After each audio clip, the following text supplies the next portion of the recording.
জোর যার মুল্লুক তার। আসসালামু আলাইকুম। কেমন আছেন সবাই? আশা করছি সবাই ভালো আছেন। আর আমিও ভালো আছি আলহামদুলিল্লাহ। তো বাজার করে নিয়ে আসলাম। তো বাজার করে নিয়ে আসার পর সেগুলো গোছানোর কাজ চলছে। তো সবগুলো প্যাকেট থেকে বের করে বয়ামে ভরে রাখছি। এটা যখন খাবো কিংবা কাউকে পরিবেশন করব তখন সুবিধা হবে। সুবিধার্থে এভাবে বয়ামে ঢেলে রাখি আমরা সবাই। তো একটা ঢেলে রাখলাম, আরগুলো রেখে দিলাম। আর আমার রুটির আইটেমগুলো বেশি থাকে, কারণ রুটি আমার মেয়ে বেশি খায়।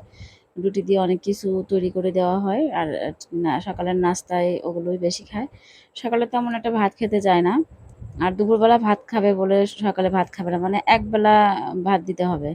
হয় সকালে নয় দুপুরে। যদি সকালে নাস্তা খায় তো দুপুরে ভাত দেওয়া যায়। আর যদি সকালে ভাত খায় তো দুপুরে দেখা যায় অন্য কিছু নাস্তা করে দেওয়া লাগে।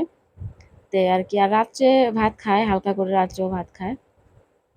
আসলে আমরা তো মাছে ভাতে বাঙালি, আমাদের তো ভাত ছাড়া চলবে না। আর যতই আমাদের ওজন বেড়ে যাক আর যতই আমরা মানে রোগী হয়ে যাই না কেন, তারপরে দেখা যায় আমাদের ভাত ছাড়া চলবেই না। ভাত ছাড়া কি আর আমাদের একদিনও চলে? চলবেই না। আর একটা কথা বললাম শুরুতেই, জোর যার মুল্লুক তার।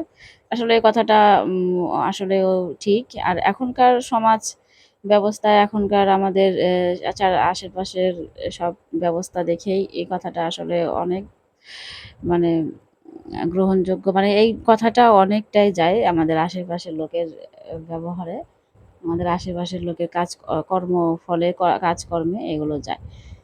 আমরা আগে দেখতাম, যখন ছোটবেলায় দেখতাম একটা জায়গায় যদি ঝগড়া হতো, মানে ঝগড়া বেঁধে যেত, একজনের সাথে আরেকজনের দ্বন্দ্ব বেঁধে যেত, তো আর কয়েকজন এসে সেটা কিভাবে থামাবে, কিভাবে সেটা মিটাবে সেই কাজে ব্যস্ত থাকতো।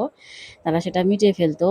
আর কখনো দেখা যায় পুলিশ পর্যন্ত, প্রশাসন পর্যন্ত যেত না আগের দিনগুলোতে। আর এখন দেখা যায় কি যে একটা জায়গায় যদি একটা কথা হয়, শুধু কথা হয়েছে, তেমন একটা ঝগড়া হয় নাই, চলে গেছে সেই বিচারটা একেবারে পুলিশ প্রশাসনের কাছে।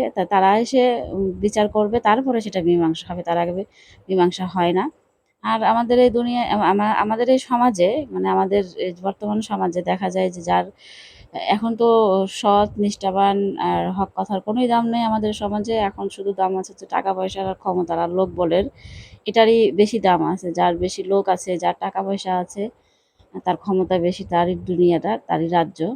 তো এরকমই চলছে। আর আমরা আগের দিনগুলো অনেক মিস করি। আসলে যখন ছোটবেলায় ছিলাম আসলে সেভাবে বুঝতাম না বলেই কি ভালো লাগতো, নাকি আগের দিনগুলোই ভালো ছিল, আসলে সেগুলোই এখন বসে বসে শুধু ভাবি। আর সে দিনগুলো আর ফিরে পাবো না কখনোই। আর সেই দিনগুলো সবসময় খুঁজে খুঁজে ফিরি। কোথায় গেল সেই দিনগুলো? আর কখনোই পাবো না সেই দিনগুলো। যেমন আমার মা গত হয়ে গেছেন প্রায় ১৯ বছর। তা আমার মাকে ১৯টা বছর মনের ভিতরে কষ্ট নিয়ে বসে আছি। মায়ের কথা মনে পড়ে, মায়ের কথা ভেবে অনেক কষ্ট পাই। তারপরেও মা আসে না। মা কখনোই আসবে না। তেমন যে দিনটা চলে যাচ্ছে সেদিনটাও কখনো আসবে না। তো আগের দিনগুলোতে চলে গেছে আমাদের জীবন থেকে। আসলে রঙিন ছিল আগের দিনগুলো। আর সেই আগের দিনগুলো মানুষ এখনকার তুলনায় ব্ল্যাক অ্যান্ড হোয়াইটই ছিল। কিন্তু তারপরেও আগের দিনগুলোতে আমি মনে করি সেটাতেই রং ছিল। আর এখনকার দিনে রং নামের সব ভুয়া চাকচিক্যতা চলে, আর কিছুই না। তাই তো আমি সবকিছু গুছায় নিয়ে, কেটে কুটে রেডি করে নিয়ে চলে আসলাম রান্না করতে। আজকে আমি চিংড়ি মাছ দিয়ে মিষ্টি কুমড়া রান্না করব, আর হচ্ছে কাঁচা কলা দিয়ে পাবদা মাছ রান্না করব। তো ২ চুলায় উঠায় দিছি, একেবারে রান্না হয়ে যাবে। আর এই গরমে তো বেশিক্ষণ চুলার পাড়ে থাকা যায় না। চুলার এপারে আমার একটা ফ্যান লাগানো আছে মাথার উপরে, কিন্তু এই ফ্যানটা দিলে দেখা যায় যে মানে আগুনটা নিভে যায়। আগুন থাকে না। এজন্য ফ্যানটাও দেওয়া হয় না। হাজার গরম লাগলেও, গরমে শরীর চুইয়ে পানি পড়লেও দেখা যায় যে এইভাবে রান্না করতে হয়। যখন কাটাকাটি করি, ধোয়া-টোয়া করি তখন হয়তো ফ্যানটা দেওয়া যায়। কিন্তু যখন রান্না করি, চুলা অন করা হয়, তখন এই ফ্যানটা তো দেওয়াই যাবে না একেবারেই।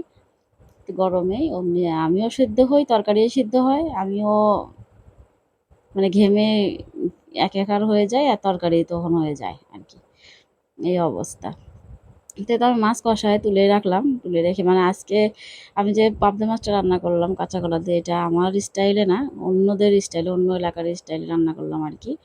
আর বললাম না কোন স্টাইলে কোন এলাকার, তা আমি যখন আমাদের এলাকায় রান্না করি আমরা জিওল মাছগুলো কিংবা পাবদা জাতীয় মাছগুলো, পাবদা মাছ তো এমনিতে অনেক নরম হয়, ভাজতে গেলেও দেখা যায় যে সেভাবে একেবারে নরম হয়ে যায়। তো এটা হালকা করে একটু আমরা জাল দিয়ে নিই, কষায় নেই, তারপরে সেটা রান্না করি। আর এটা রান্না করলাম, আজকে রান্না করলাম অন্য এলাকার মতো, তো অনেক ভালো লাগছে, আসলে মজাই লাগছে তরকারিটা। কাঁচা কলা তো আমার অনেক ভালো একটা সবজি, মানে প্রিয় একটা সবজি। আর আমার মেয়ের তো মিষ্টি কুমড়ো অনেক পছন্দের, তাই আমার মেয়ের জন্য একটু মিষ্টি কুমড়ো রান্না করলাম চিংড়ি মাছ দিয়ে। এই তো রান্না করাও হয়ে গেছে।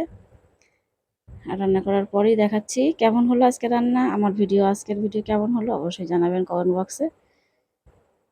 সবাইকে এখানেই আল্লাহ হাফেজ, সবাই ভালো থাকবেন। আসসালামু আলাইকুম।